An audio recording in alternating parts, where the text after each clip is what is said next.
Қайырлы күн, құрметті студенттер. Бүгінгі дәрісіміз қозғалмалы ойындар пәні бойынша балабақшадағы қозғалмалы ойындар жинағы тақырыбында болмақ. Дәріскер қолданбалы биология кафедрасының оқытушысы Тілеуберген Қанат Мұратұлы. Ең алдымен балабақшадағы дене шынықтыру тәрбиесі туралы сөз қозғасақ. Денсаулық ағзаның қалыпты жағдайында айналадағы қоршаған ортаның ықпалы мен сыртқы ортамен тепе-теңдік жағдайын сақтау арқылы ауралық өзгерістерді болмауын көрсететін табиғи күй. Адам табиғатының бір бөлігі, яғни табиғаттың баласы, жалпы айтқанда табиғат пен адам бір жүйе. Адам жаратылғаннан бастап табиғатпен тығыз байланыста болады. Әліппесіз адам баласы жазу, сызу, оқу, білім алуды меңгере алмайтындығы секілді адам денсаулығын нығайтуға денсаулық әліппесінің қажеттілігі өте мол. Егер адам баласы денсаулық әліппесін жақсы меңгерсе, болашаққа сәтті жол ашылатындығы сөзсіз. Балалардың нәтижелі сауықтыру, оларды психологиялық жағдай жасау мен экологиялық ауруларды болдыртпайтындай жағдайлар жасалуы тиіс. Дене шынықтыру сабағы балабақшадағы дене тәрбиесі жөніндегі оқу жұмысының негізгі формасы. Сабақ дені сау тәрбиеленушілердің барлығына міндетті. Олар балалардың белгілі бір жас тобында тұрақты құрамымен нақтылығы кесте бойынша аптаның белгілі бір күні мен сағатына жүргізіледі. Бірінші, екінші орта топтарда аптасына 2 рет, ересектер тобында 3 рет кем болмауы керек. Бүгінгі дәрісімізде балабақшада қолдануға өте тиімді болып табылатын қозғалмалы ойындардың бірнешелеріне тоқталып өтсек.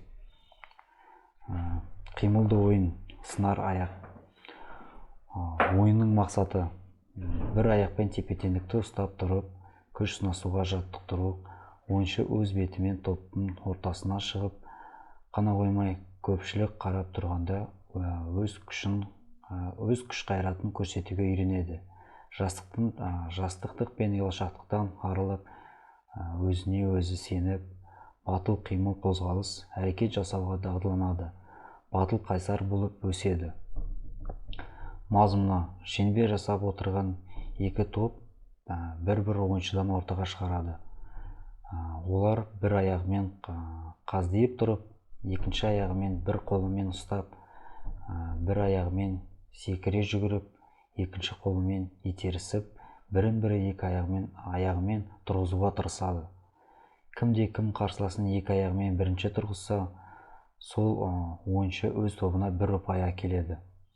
Шеңбер жасап отырған балалар қол соғып, өлең айтып, би билейді.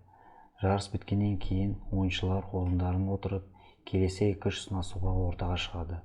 Ойынның соңында көп ұпай жинаған топ жеңіске жетеді.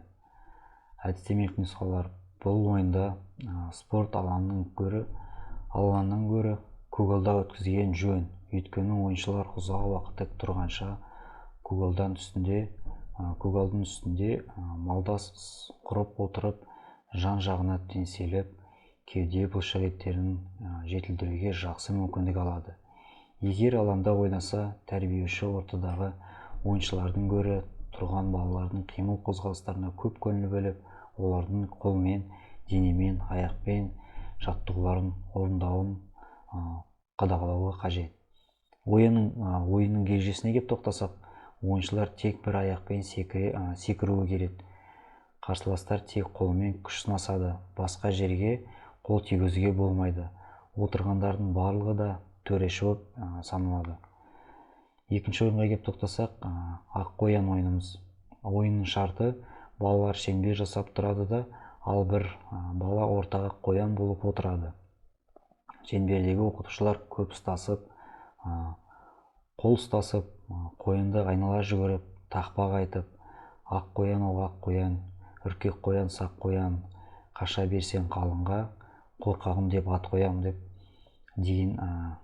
дегенде, қоян болған бала тақпақтағы айтылған қимылдарды түгел істеп, өлең бітісімен жүгіріп барып, шеңберді бұзуға тырысады. Егер бала шеңберді үзсе, өзі шеңберге қосылып тұрады. Үзілген шеңберде оң жақтағы бала қоян болады. ойын осылай жалғасады.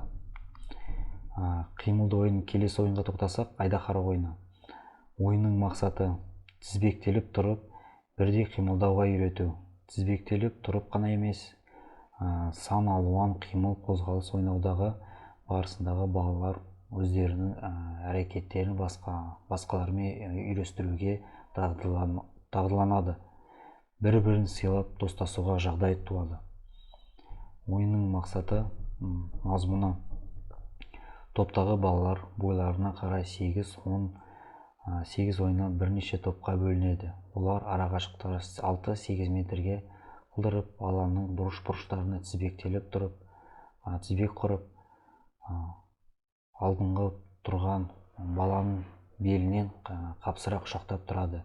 Әр тізбек бір айдаһар. Ойын басталуының берген белгісіндегі кейін айдаһар басы болып, бірінші тұрған ойынның тізбектен бөлініп кетпей, оңға солға тез бұрылып, артындағы тізбекке күшпен сүйрей жүріп, қолынан алған созып құйрығын, яғни соңғы тұрған ойыншыны ұстап алуға тырысады. Егер соңғы ойыншыны ұстап алса, онда ол бала екінші болып тұрғанда ойын әрі қарай жалғаса береді.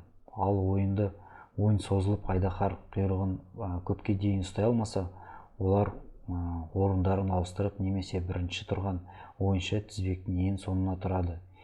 Екінші тұрған бала ойынды әрі қарай жалғастырады. Ойын осылай жалғасады. Ойынның ережесіне кеп тоқтасақ, әр тізбекте 8-10 ойыншыдан артық болмауы керек. Тізбек үзіліп кетсе, ойын тоқтатылып, ойыншылар тізбектерін қайта ұстауға мүмкіндік алады. Киімнен ұстауға болмайды. Тек қолынан ұстаған кезде ғана ойын тоқтатылады.